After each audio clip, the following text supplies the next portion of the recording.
So you start your induction usually on the maternity ward with an assessment and making sure that the baby's heart rate pattern is normal.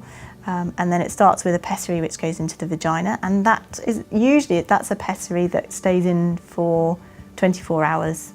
Occasionally women need to have another pessary, a 6-hour pessary, but most of the time the 24-hour pessary softens up the neck of the womb enough that we can then bring the woman down to delivery suite. I had the pessary at lunchtime, and then that hadn't done much, so they started me on the oxytocin drip. Oxytocin is a synthetic version of the natural hormone that you produce to get your contractions to come. We start at a really low dose and then gradually increase it to aim to achieve about 3 contractions in 10 minutes. They were monitoring me, I had a fetal heart monitor and a contraction monitor, and they said that the contractions weren't strong enough at that point, but I could go for a bath, which was quite nice. It was kind of separate from the main ward, so it was quite peaceful. When I started having more regular contractions, I was moved down to the delivery suite at about 7:30, 8 o'clock at night.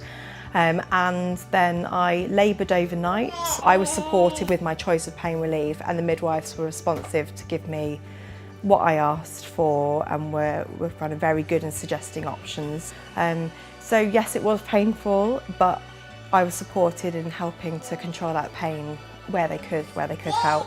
It's really important still to use those tools that you were going to use if you had gone into spontaneous labour to manage your pain. The breathing techniques, we're really keen for people to use hypnobirthing, and it's certainly not the case that everybody who is induced has an epidural. I had a lovely midwife called Mia, and she basically just left it up to me and said whatever position you want to be in, that's fine.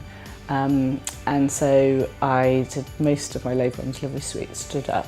You have to have a really positive mental attitude going into induction, because it's really, really boring at the beginning and it's really uncomfortable. Alex was born at 11:10, and yeah, it was really lovely birth with just sort of the two, Mia, my main midwife, and Sarah, my student midwife. It was just really like a peaceful environment, even though it was on the delivery suite.